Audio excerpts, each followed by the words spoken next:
Information has come to light where the UK government is giving Pakistan £133 million. What the deuce is going on?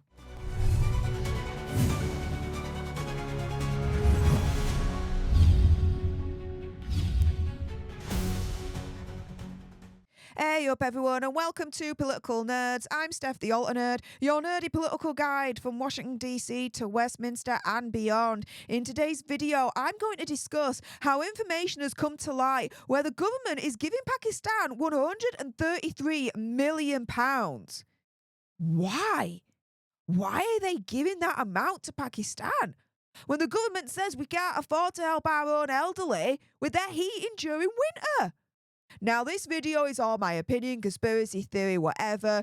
Do your own research, come to your own conclusions. And as a disclaimer, I am not inciting hatred to anyone or a particular group, religion, etc. So let's jump into it. Firstly, with this, a tweet from Rupert Lowe MP, politician from Reform UK.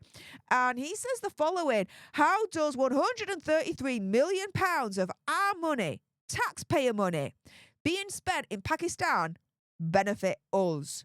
It doesn't. So scrap it all or use it as a weapon to get what we need. This really isn't that complicated.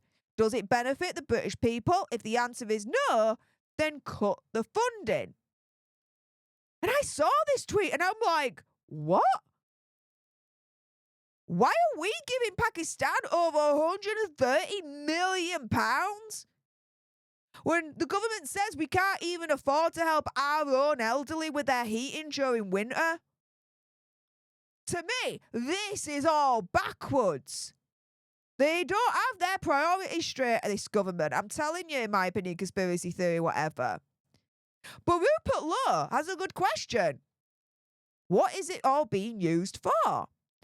Well, I did a little bit of research, and so let me go through it ever so briefly. So this is from the gov.uk website, the official government website. And they're saying that all this aid, millions, tens of millions in aid, right? It's all going towards certain programs, initiatives, whatever you want to call it, right? So one of them is to increase access to quality family planning information and services. Another one is supporting the governments of Punjab and Khyber Pakhtunkhwa, I've probably butchered that, I apologise, to improve education outcomes for girls and the most marginalised. Another one is essentially to provide high quality technical assistance, supporting Pakistan to implement reforms that lock in macroeconomic stability and improve conditions for high and sustained growth, mutual prosperity, job creation, poverty reduction.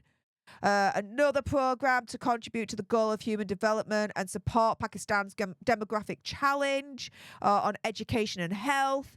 Another one is essentially building resilience and redressing vulnerability and the water resource and accountability in Pakistan. Essentially helping people with emergency and recovery assistance. Also helping people that need immediate life-saving and humanitarian needs, early recovery support to more than 1.4 million people. There's also this Subnational Government 2 programme and the Hate Speech and Disinformation programme. And alongside that, key programmes in support of Pakistan's sustainable economic development. The Sustainable Energy and Economic Development Programme, which includes supporting Infracoast Asia in a portfolio of investments, essentially allowing Pakistan to focus on mobilising climate investment to support low-carbon resilient growth and catalysing economic transformation in high-potential manufacturing value chains. Now, I've gone through all of that very briefly, and you might be slightly turned off thinking, what the deuce is this? That's the point. What the deuce is all of that? How has any of that got anything to do with the British taxpayer, with the British public? How is any of that going to impact and benefit the British public and the British taxpayer on their everyday lives? It's not. And again, the government is sending Pakistan over £130 million. But in the same breath, the government's turning around and saying we can't afford to help our elderly with their heating during winter. Do you see how backwards this is? Now, even more disturbing is the fact that Pakistan have their own freaking money themselves to be able to do all this. More than enough. Just look at their GDP. Now, GDP, for those that don't know, is an abbreviation, what's called gross domestic product. It provides an indication of a country's economic health. It's calculated essentially by adding up all the value of the goods and services that a country produces over time. And so, when we look at the IMF's website, the International Monetary Fund, and we zero in at Pakistan's GDP at current prices, it's literally worth hundreds of billions of dollars. $374 billion. And when you look at the trajectory of it, it's going up. When you look at the real GDP growth, again, they're now on an upward trajectory.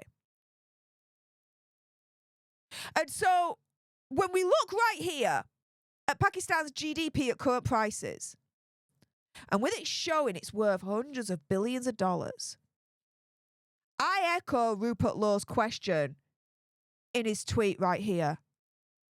Why the hell are we giving this country our taxpayer money to the tune of £133 million?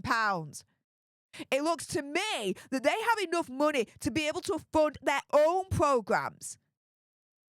However, we apparently don't have enough money to be able to ensure that our elderly get enough money to be able to keep warm and stay alive during the winter. Yeah, we need someone to essentially get into office, get into Parliament, and review all of our financial foreign aid. And we need to do it now. Because I do believe in foreign aid, of course. But to countries that actually need it, that can't support and fund themselves. And equally, providing foreign aid to countries that ultimately is going to benefit British people and their everyday lives. To me, if it don't tick those two boxes, what the hell are we doing? We should be keeping that money ourselves and helping our own. Has anyone been on an airplane before, right? Have you been on an airplane before? Think about it. When they do their whole kind of like, what would you call it? Safety kind of presentation, right? What do they say about the oxygen mask? They turn around and they say, put your own oxygen mask on first before you put someone else's on. This is where the UK is at now. The UK needs to put on their own oxygen mask first before they put on anyone else's. If the government's turning around and saying we don't have enough money to be able to support our elderly and make it so that they're able to get through the winter and be able to pay their heating bills so they do not die, right, through hypothermia, this, that and the other. If they're saying we don't have enough money to be able to afford that, then we need to make sure first and foremost that we do. So we can look after our own first before we can actually then look after anyone else. To me, it's completely as simple as that. With that being said, if you appreciated this video and you want more, and believe me, of course, there's going to be more, you do not want to miss my next video, then make sure you subscribe to join our Alter Nerd tribe here at Political Nerds. Like, share, comment down below your opinion, conspiracy theories, whatevers. Thank you so much for tuning into this video. Appreciate all your faces. And until the next time, you guys, laters.